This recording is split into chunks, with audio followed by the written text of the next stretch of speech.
Dear students, मैं doctor Purnima Dixit BSc part third unit second crystal field theory आपको पढ़ा रही हूँ। पिछले लेक्चर में हमने विभाजन ऊर्जा को प्रभावित करने वाले कारक में धातु आयन पर आवेश की मात्रा बढ़ने पर वो डेल्टा को या विभाजन ऊर्जा को किस प्रकार से प्रभावित करती है, ये आपने पढ़ा।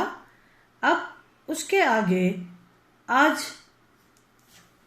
हम संक्रमण श्रृंखला के बारे में पढ़ेंगे। आप जानते हैं ट्रांजिशन सीरीज संक्रमण श्रृंखला जो है ऊपर से नीचे चलने पर आकार में वृद्धि होती है और इसके कारण एक संक्रमण वर्ग में ऊपर से नीचे जाने पर धातु के लिए डेल्टा का मान बढ़ता है। क्योंकि आकार में वृद्धि होती है इसलिए लिगेंड जो है जब भी धातु आयन के पास आने की कोशिश करता है तो अधिक प्रतिकर्षण के कारण क्या होता है कि नाभिक में प्रोटॉन बढ़ता है तथा आकार भी बढ़ता है। अतः नाभिक तीव्रता से लिगेंड को आकर्षित करेगा और धातु आयन का आकार बड़ा होने के कारण लिगेंड व डी कक्षक का प्रतिकर्षण अधिक होगा। ऊपर से नीचे अगर श्रृंखला में हम चले तो आकार में बढ़ोतरी होती है ना। तो क्या होता है कि जब ऊपर से नीचे हम चल रहे हैं तो चूंकि नाभिक पर तो आवेश का मान बढ़ रहा है और आकार में बढ़ोतरी हो रही है, तो जब लिगेंड को अपनी तरफ आकर्षित करेंगे तो प्रथम संक्रमण श्रृंखला से द्वितीय संक्रमण श्रृंखला का आकार बड़ा होगा और द्वितीय से तृतीय का लिगेंड जब पास आने की कोशिश करेगा तो चारों तरफ के इलेक्ट्रॉन से अधिक प्रतिकर्षण के कारण डेल्टा का मान बढ़ना चाहिए। और इस तरीके से अगर देखा जाए तो 3D से 4D श्रेणी के लिए यह वृद्धि 40 से 50% तक होती है तथा 4D से 5D के लिए यह 20 से 30% की वृद्धि होती है।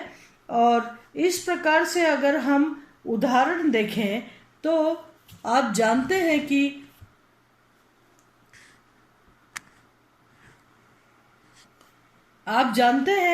कि अगर कोबाल्ट के केस में देखें, कोबाल्ट NH3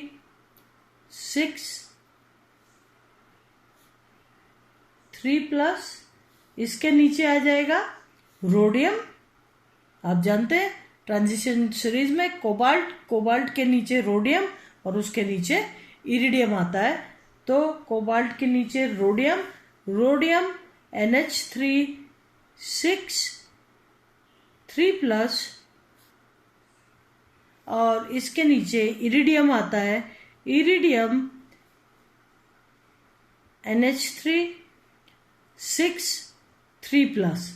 ठीक है, ये एक के नीचे एक यानी एक ट्रांजिशन सीरीज में कोबाल्ट के नीचे रोडियम के नीचे इरिडियम, यानी एक ग्रुप के मेंबर हैं, एक वर्ग के मेंबर हैं जो कि एक के नीचे एक आते हैं।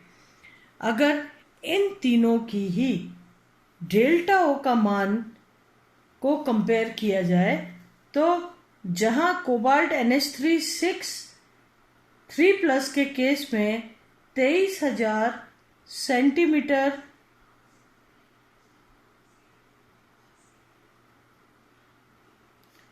सेंटीमीटर इनवर्स पे कोबाल्ट NH3 3+ के लिए डेल्टा ओ का मान आता है, वहीं पर रोडियम NH3 3+ के लिए डेल्टा ओ का मान जो है वो 34,000 सेंटीमीटर इनवर्स और इरिडियम के लिए डेल्टा ओ का मान आता है 41,000 सेंटीमीटर इनवर्स। आप देखिए कि किस तरीके से एक ही वर्ग में संक्रमण तत्वों के एक ही वर्ग में ऊपर से नीचे चलने पर चूंकि धातु आयन का साइज में बढ़ोतरी होती है और ये बढ़ोतरी तृतीय संक्रमण श्रृंखला से चतुर्थ संक्रमण श्रृंखला यानी 3D से 4D श्रेणी के लिए यह वृद्धि 40 से 50% होती है तथा 4D से 5D के लिए यह 20 से 30% होती है, और जो कि आपको इन उदाहरणों में दिखाई दे रहा है कि ट्रांजिशन सीरीज में ऊपर से नीचे वर्ग में चलने पर डेल्टा का मान बढ़ता है। क्यों बढ़ता है? क्योंकि आकार बड़ा होता है नीचे चलने पर, और आकार बड़ा होने के कारण नाभिक पर धनावेश बढ़ता है, और नाभिक जब लिगेंड को अपनी तरफ आकर्षित करता है तो चूंकि आकार में बड़े हैं ये, एक फर्स्ट ट्रांजिशन सीरीज से रोडियम कोबाल्ट से रोडियम बढ़ा है, रोडियम से इरिडियम बढ़ा है, इसलिए जैसे ही लिगेंड इनके पास आने की कोशिश करते हैं बाह्य इलेक्ट्रॉन से उनका प्रतिकर्षण अधिक होता है और इसीलिए डेल्टा के मान में वृद्धि होती है। तीसरा, लिगेंड का आकार, साइज ऑफ लिगेंड।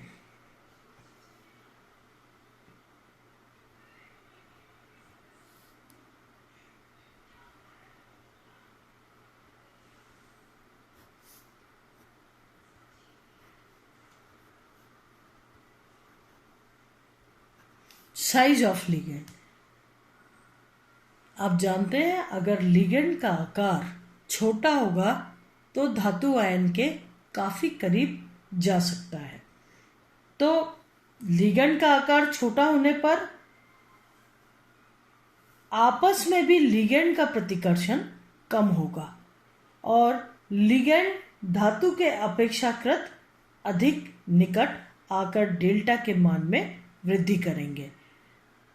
लिगेंड का आकार छोटा होगा, आपस में लिगेंड में प्रतिकर्षण कम होगा, इसलिए प्रत्येक लिगेंड धातु आयन के ज़्यादा करीब आ सकते हैं और इस प्रकार से डेल्टा के मान में वृद्धि करेंगे।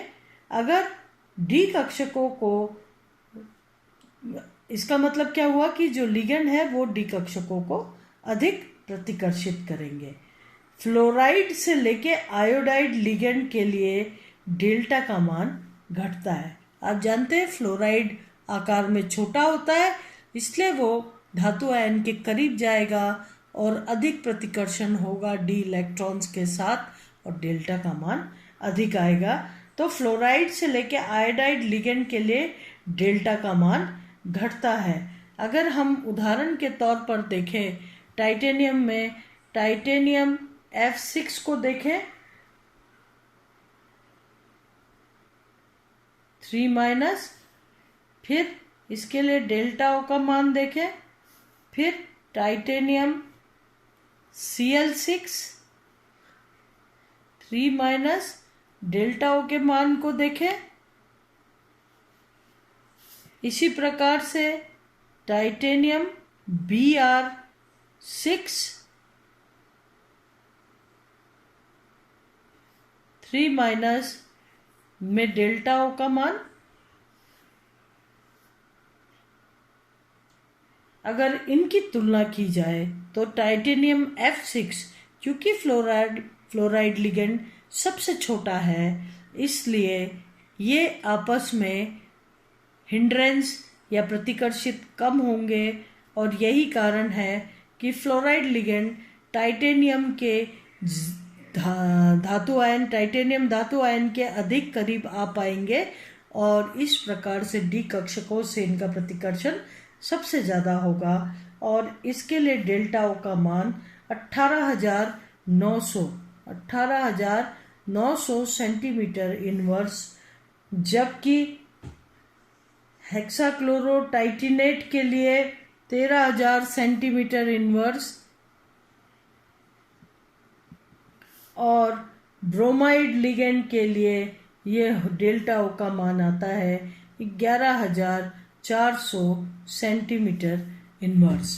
तो किस प्रकार से अगर लिगेंड का साइज छोटा हो तो वो धातु आयन के ज़्यादा करीब आ पाते हैं, क्योंकि आपस में प्रतिकर्षण हिंड्रेंस कम होती है और इसीलिए ये लिगेंड के अधिक धातु आयन के पास आ पाते हैं और बाह्य डी कक्षकों से ज़्यादा प्रतिकर्षण होता है और डेल्टा O का मान अधिक आता है। जबकि आयोडाइड जो है या ब्रोमाइड जो है आकार में बड़े होने के कारण ये धातु आयन के अधिक करीब नहीं आ पाते और इसीलिए डेल्टा O का मान घट जाता है। चौथे नंबर पर स्पेक्ट्रो रसायन श्रेणी की बात है। स्पेक्ट्रम श्रेणी में स्थान, यानी चौथे नंबर पर है स्पेक्ट्रो रसायन श्रेणी में स्थान।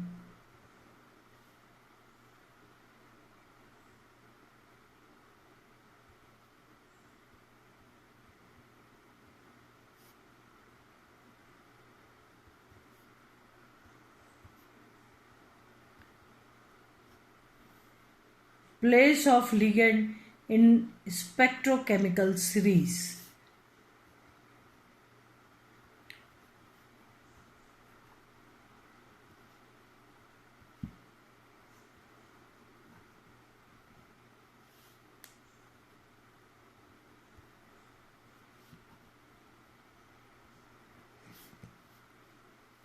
स्पेक्ट्रो रसायन श्रेणी में स्थान आप पढ़ चुके हैं। स्पेक्ट्रो रसायन श्रेणी क्या होती है? स्पेक्ट्रो रसायन श्रेणी जो है वो एक ऐसी श्रेणी है जिसमें धातु आयन को स्थिर रखकर, यानी धातु आयन तो वही ली जाती है और अलग अलग लिगेंड्स के साथ उनके संकुल बना करके और स्पेक्ट्रा निकाल करके देखा जाता है कि इसमें डेल्टा का मान, विभाजन ऊर्जा का मान क्या है। ऐसे धातु आयन जिनके के लिए डेल्टा का मान अधिक होता है उन लिगेंड्स को स्पेक्ट्रो रसायन श्रेणी में शुरुआत में रखा गया है, यानी अधिक मान वालों को शुरू में रखा गया है जबकि कम मान वालों को अंत में। यानी श्रेणी जो है वो अधिक मान से कम डेल्टा के मान की तरफ जो श्रेणी चलते हुए जो श्रेणी बनाई गई है उसे कहते हैं स्पेक्ट्रो रसायन श्रेणी। अब स्पेक्ट्रो रसायन श्रेणी के जो शुरुआत में लिगेंड्स आ रहे हैं, ऐसे लिगेंड्स शुरुआत में जो आ रहे हैं वो पाई डोनर लिगेंड्स कहलाते हैं, यानी कार्बोनाइल्स, नाइट्रोसिल्स, साइनाइड्स, इथिलीन, ये सारे के सारे जो कि धातु के साथ सिग्मा बंध के साथ साथ पाई बंध भी बनाते हैं, ऐसे लिगेंड्स जो हैं उनसे उनके जो एंटी बॉन्डिंग मॉलिक्यूलर ऑर्बिटल्स हैं, पाई ऑर्बिटल, वो जो एंटी बॉन्डिंग है, धातु आयन उनमें इलेक्ट्रॉन्स का स्थानांतरण करके डबल बॉन्ड जैसी संरचना बनाते हैं। तो ये कहलाते हैं, ये जो लिगेंड्स होते हैं ये अधिक इनके लिए डेल्टा के मान आते हैं और इसीलिए इनको स्पेक्ट्रो रसायन श्रेणी में शुरुआत के स्थानों में रखा गया है। और ऐसे लिगेंड्स जो कि फ्लोराइड, क्लोराइड, ब्रोमाइड, आयोडाइड, जिनमें कि पी कक्षक भरे हुए होते हैं और ये भरे हुए कक्षक धातु आयन के साथ ओवरलैपिंग करके पाई बंध बनाते हैं। इनके भरे हुए पी कक्षकों के साथ अतिव्यापन होता है और दुर्बल, ये जो लिगेंड्स हैं ये दुर्बल होते हैं, इनके लिए डेल्टा का मान कम आता है और इन्हें सीरीज में जो है पीछे की तरफ अंत में रखा गया है क्योंकि ये दुर्बल लिगेंड्स हैं, जबकि प्रबल लिगेंड्स को शुरुआत में रखा गया है। तो स्पेक्ट्रो रसायन श्रेणी में जो स्थान है लिगेंड का उस पर भी डेल्टा का मान निर्भर करता है। अगर वो लिगेंड शुरुआती स्पेक्ट्रोरसायन श्रेणी का शुरुआती मेंबर है, सदस्य है, तो डेल्टा का मान अधिक आएगा। और ऐसी कंडीशन में जो है विभाजन ऊर्जा यानी डेल्टा का मान अधिक आएगा। तो डेल्टा का मान अधिक आएगा, इसका मतलब क्या हुआ कि इलेक्ट्रॉन्स निम्न ऊर्जा स्तर से उच्च ऊर्जा स्तर पर जाने के लिए अधिक जो विकिरण एब्जॉर्ब करेगा वो अधिक स्ट्रॉन्ग होगा या उच्च ऊर्जा के विकिरण अवशोषित करेगा। आज हम यहीं पे समाप्त कर रहे हैं। अगला लेक्चर में इसके आगे का पढ़ेंगे। धन्यवाद।